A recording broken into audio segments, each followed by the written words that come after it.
Uang bapak itu dia dengan di bawah calon-calon yang lain jauh, saya setengah juga nggak ada sayang, malu gue jadinya.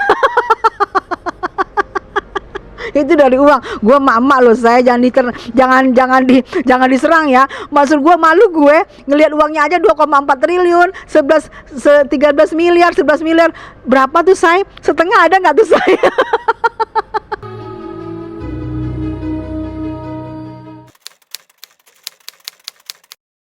Nah, ini aku ngeliat kekayaan itu, ini kan banyak berseliweran ya, berseliweran di sosial media. Kayak gini nih. Nih, total kekayaan capres di 2024 ya. Kita berdasarkan ini aja nih ya. Karena nggak mungkin juga aku ke rumahnya Pak Prabowo untuk mengecek kekayaan Bapak. Nggak perlu juga aku mengecek segala macam rekening Bapak. Di sini Pak Prabowo 2,4 triliun ya, oke. Terus Pak Ganjar 13,45 miliar dan Pak Anies 11,19 miliar. Nah, hitung-hitungan gue nih sebagai emak-emak ya, sebagai emak-emak nih, kalau duitnya semakin banyak, semakin makmur, dia nggak bakal mengkorupsi saya, nggak bakal merasa, aduh gue udah mati-matian nih biaya kampanye, balikin dong uang gue akan duduk nanti lu kembaliin uang gue. Hitungan emak-emak loh.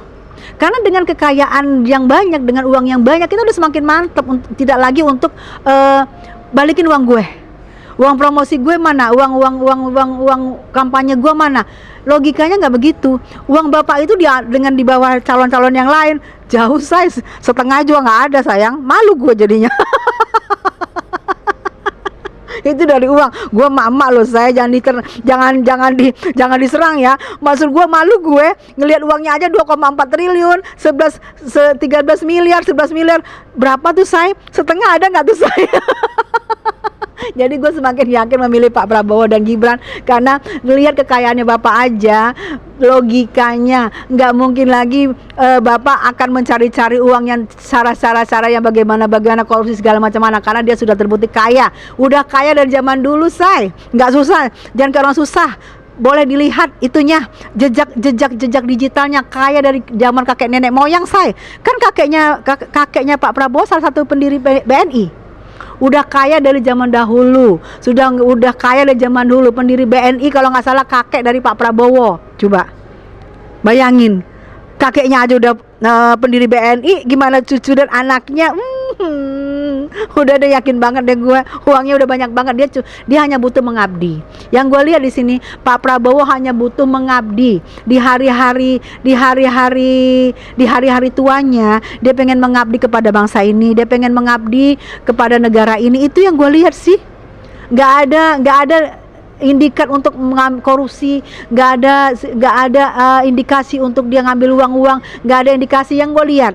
Dia hanya butuh pengabdian, dia hanya pengen mengabdi karena dia adalah seorang negarawan. Itu yang gue lihat, dan biasa penglihatan gue bener. Walaupun gue bukan mama loreng. Aduh, sekarang adu kekayaan lagi nih, cawapres nih.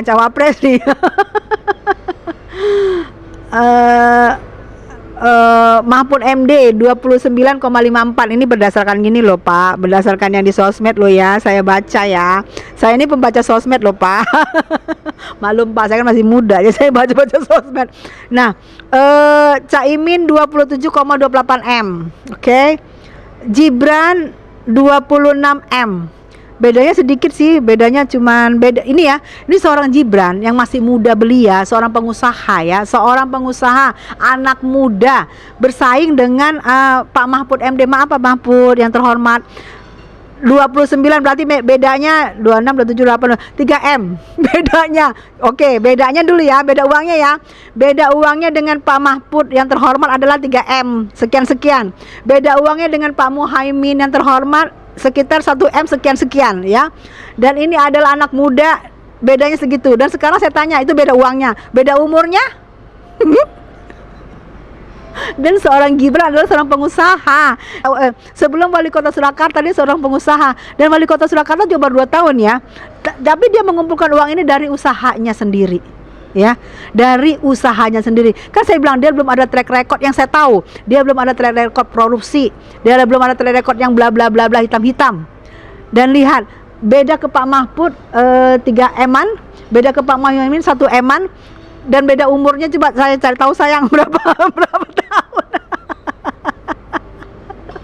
Ini jangan malah loh. Saya sebagai emak-emak yang melihat calon presiden saya dan calon wakil presiden saya. Jadi saya berhak juga dong ngomong. Emak-emak jangan di dapur aja ya. Berseliweran di media tuh dia yang waktu joget itu kan, joget itu gemoy banget Bapak, bikin kita pengen nyubit. Jadi Bapak ini walaupun dia dengan kewibawaannya dia, dengan kewibawaannya seorang panglima dulu ya, tapi dia tetap bisa mengikuti alunan musik itu loh, sampai dia wah enak banget dah cut pakai gitu joget itu. Keren banget kan. Jadi Pak Prabowo ini juga seninya juga oke gitu. Jadi gemoy banget, jadi seksi aku lihat ini. Jadi pengen gak sabar pengen nyoblos Bapak. Itu aku lihat gini, Pak Prabowo ini, sosok Pak Prabowo ini ya, walaupun sosok Pak Prabowo ini istilahnya kita sudah tahu mungkin senior ya, tapi tahu nggak berseliweran di media tuh dia yang waktu joget itu kan, joget itu gemoy banget Bapak, bikin kita pengen nyubit. Jadi Bapak ini walaupun dia dengan kewibawaannya dia, dengan kewibawaannya seorang panglima dulu ya, tapi dia tetap bisa mengikuti alunan musik itu loh, sampai dia wah enak banget dah cut pakai gitu joget itu. Keren banget kan. Jadi Pak Prabowo ini juga seninya juga oke gitu. Jadi gemoy banget, jadi seksi aku lihat ini. Jadi pengen gak sabar pengen nyoblos Bapak. Bener. Jadi rasa humornya tinggi. Contohnya gini, rasa humoris Pak Prabowo ini tinggi loh. Jangan kalian lihat dia seorang panglima kalian takut, wih galak nih, enggak. Buktinya apa itu? Ada kan viral juga di media. Bapak apa?